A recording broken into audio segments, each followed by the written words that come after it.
Hello guys, this is me Sachin Gupta. Welcome back to my channel. So today we are going to discuss the video solution for JEE Advanced 2020 का paper जो आज हुआ था. ठीक है, अभी JEE Advanced की website पे नॉर्मल जो पेपर है, जो रियल पेपर है वो पब्लिश हो गया, तो वहाँ से जाके आप देख सकते हैं. वहीं से कुछ क्वेश्चन हमने उठाए हैं जो डिस्कस करने जा रहे हैं. ठीक है. Now the first question is suppose a, b denotes the distinct real roots of the quadratic polynomial x square plus 20x minus 20 is equal to 0. And C, D denotes the distinct complex root of the quadratic polynomial x square minus 20x plus 2020. Then the value of AC times A minus C plus AD times A minus D plus BC times B minus C plus BD times B minus D क्या होगा. ठीक है, तो basically हमें किसकी value find out करनी है. अगर मैं इसको मल्टीप्लाई करके लिखूँ तो ये हो जाएगा A square C minus A C square plus A square D minus D square plus B square C minus B C square plus B square D minus B D square. Fine.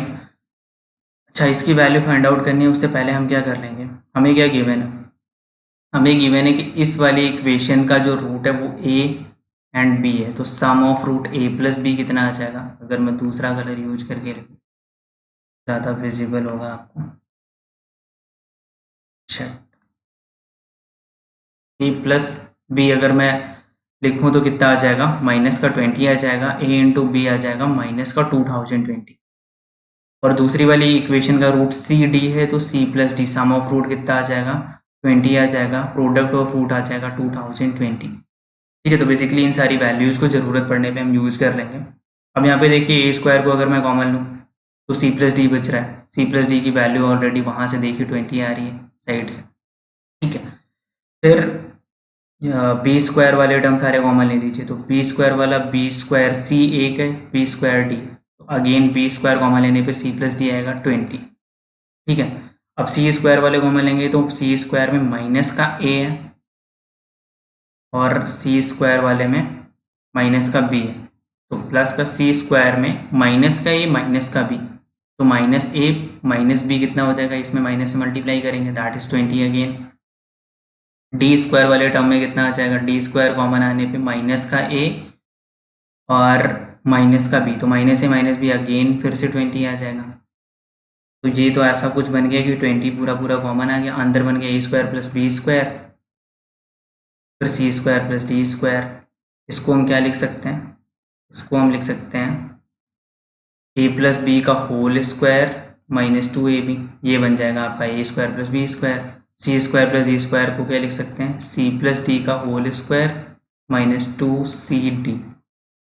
ठीक है, अब यहाँ पे क्या करिए, -2 common ले लीजिए तो a b plus c d बन जाएगा. और ए बी और सी डी को अगर आप जोड़ दीजिए तो उसकी वैल्यू तो 0 आ रही है. तो इसका मतलब ये वाला टर्म तो कैंसिल आउट हो जाएगा. ए प्लस बी कितना है, ए प्लस बी है आपका माइनस का 20, तो उसका स्क्वायर 400. सी प्लस डी 20, उसका स्क्वायर भी 400, तो आ जाएगा 800 मल्टीप्लाई विद 20. 8 2 जा 16 000. 16,000 इज द राइट आंसर. कौन सा पार्ट हो जाएगा, डी पार्ट हो जाएगा. नेक्स्ट क्वेश्चन पे पढ़ते हैं. नेक्स्ट क्वेश्चन क्या है पहले तो इसे देख लेते हैं. The question is consider all rectangle lying in the region xy. Region ये सारे पॉइंट एक्स वाई के टर्म्स में दिए हैं जहां x की वैल्यू 0 से π/2 के बीच में लाई करती है. तो पहले तो ड्रॉ कर लो भाई, रीजन ड्रॉ कर लो.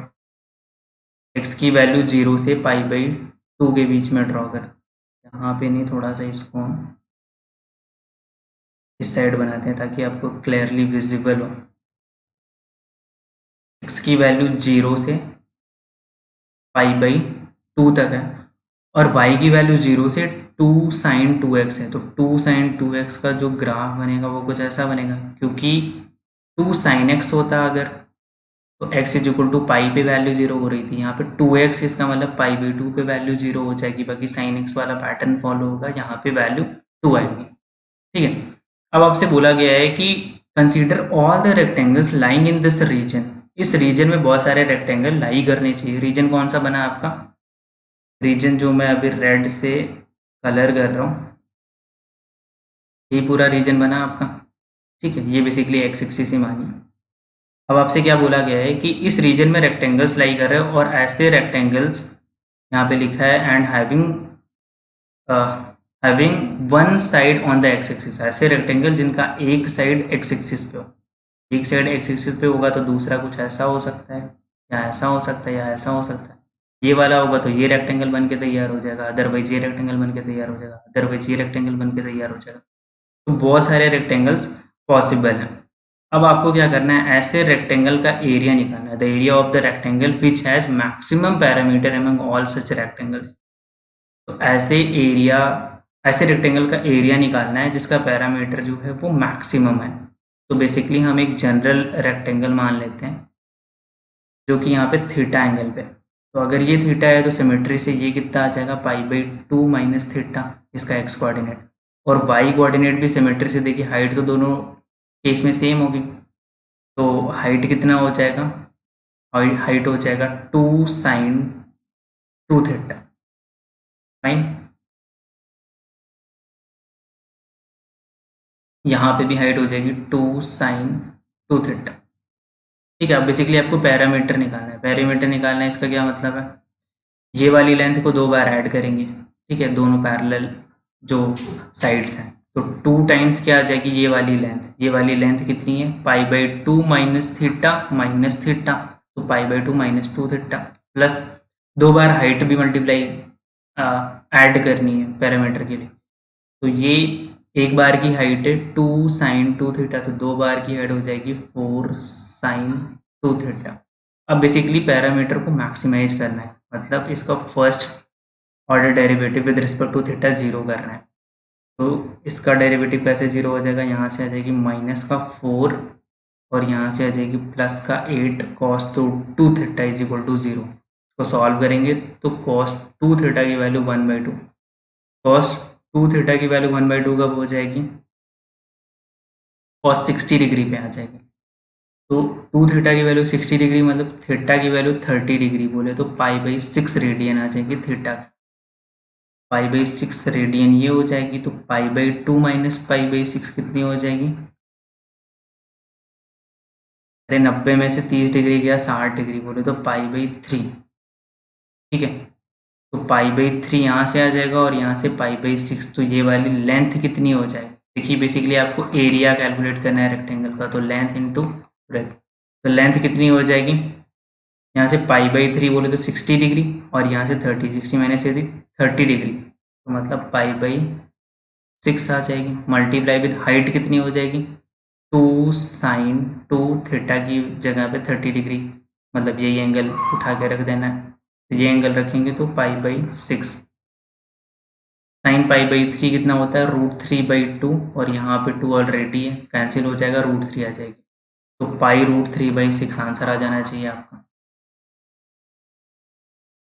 ऐसा कोई सा भी ऑप्शन नहीं दिया है, मीन्स √3 से ऊपर नीचे मल्टीप्लाई करके भी चेक कर सकते हैं, तो ये 3 और ये 6, ये कट के 2 आ जाएगा, 2√3 नीचे आएगा, ऊपर पाई divided by 2√3।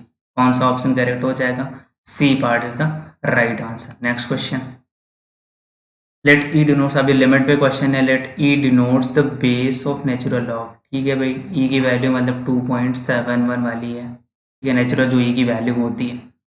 The value of the real number a की ऐसी वैल्यू फाइंड आउट करनी है for which the right hand limit, बोले तो ये वाली जो लिमिट की वैल्यू है, this should be equal to non zero real number. Non zero real number बोले तो कोई फाइनाइट रियल नंबर होना चाहिए।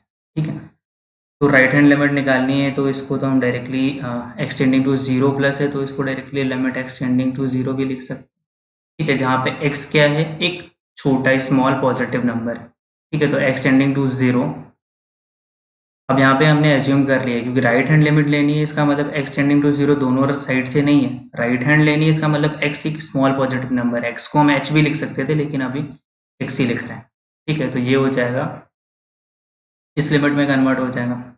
अब डायरेक्टली वैल्यू पुट करेंगे तो ये 1 की पावर इन्फिनिटी फॉर्म बना रही है, जो कि अल्टीमेटली 1 की पावर इन्फिनिटी फॉर्म बना रही है, तब तो डायरेक्टली आप ये करते हैं हमेशा, इसको e की पावर में चढ़ा देते हैं, e के पावर में लॉग में। ठीक है, क्योंकि लॉग ई के पावर में लॉग में बेस अगर ये, तो ये आपस में कैंसिल होके मतलब न्यूट्रलाइज होके यही टर्म आ जाता है। तो ऊपर टर्म क्या बनाना है हमें, 1 माइनस एक्स की पावर 1/x माइनस ई के पावर -1 डिवाइडेड बाई एक्स के पावर 1। थोड़ी सी सॉल्विंग करेंगे तो लिमिट एक्सटेंडिंग टू 0 देखिए 1 की पावर x बाहर आ जाएगा तो e के पावर में 1/x अंदर बचेगा log e base 1 minus x, जिसका सीरीज होता है -x-x²/2 -x³/3 and so on -e के पावर -1 डिवाइडेड बाई x के पावर a।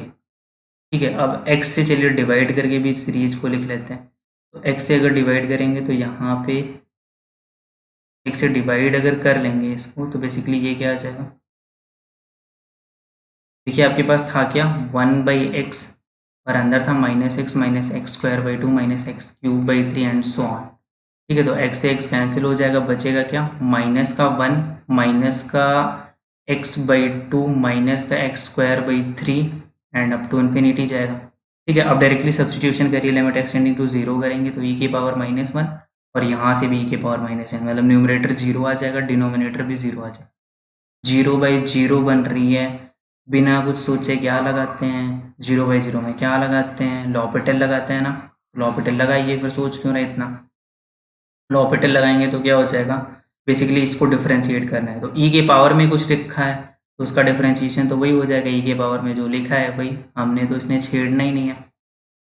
छेड़ना कब है, छेड़ना तो है, कब छेड़ना है, जब आपने चैन रूल से इसका अगेन डिफ्रेंशिएशन करना है। तो इसका अगेन डिफ्रेंशिएशन करेंगे तो क्या आ जाएगा, माइनस का half -2/3 into x and so on. ठीक है, और इसका डिफ्रेंशिएशन तो 0 हो जाएगा, इसका डिफ्रेंशिएशन तो 0 हो जाएगा क्योंकि constant value divided by x के पावर a का डिफ्रेंशिएशन a टाइम्स x के पावर a-1 और लिमिट एक्सटेंडिंग टू 0। अब देखिए फिर से सब्सटीट्यूशन करना है, e के x is equal to 0 substitute करना है, तो x इज इक्वल टू 0 अगर हम सब्सटीट्यूट कर देते हैं इस लिमिट में तो यहाँ से तो माइनस का हाफ आ जाएगा इस वाली सीरीज से, और यहाँ से x is equal to 0 put करने पे e के पावर -1 आ जाएगी, डिवाइडेड बाई यहाँ से क्या आ जाएगा, हाँ यहाँ गड़बड़ कर रहा है, x की वैल्यू अगर 0 पुट कर देंगे तो ये 0 बन जाएगी और इनफाइनाइट टेंड हो जाएगा लिमिट। लेकिन हमसे कहा गया है कि a की ऐसी वैल्यू चूज करनी है, ठीक है, ऐसा a की वैल्यू चूज करनी है जिसके लिए ये लिमिट की जो फाइनल वैल्यू है वो नॉन ज़ीरो रियल नंबर है, नॉन ज़ीरो भी है और रियल नंबर भी है, मतलब इनफाइनाइट तो नहीं हो सकता, इसका मतलब ये ज़ीरो नहीं हो सकता, इसका मतलब ये ज़ीरो नहीं हो सकता। तो एक काम करते हैं, अगर x वाला टर्म ही पूरा गायब कर दें तो वो कैसे गायब होगा, अगर a की वैल्यू 1 पुट कर दें, a की वैल्यू 1 पुट करेंगे तो x की पावर 0 बन जाएगी और यहाँ से भी गायब हो जाएगा, a की वैल्यू 1 पुट करेंगे और ये भी टोटल 1 आ जाएगी। ठीक है, और लिमिट की वैल्यू क्या हो जाएगी -1/2e, लेकिन लिमिट की वैल्यू आपसे नहीं पूछी है, आपसे पूछे कि a की किस वैल्यू पे इस लिमिट की वैल्यू क्या होनी चाहिए, नॉन जीरो रियल नंबर्स होनी चाहिए, तो final answer is equal to 1 आ जाएगा। Thank you so much.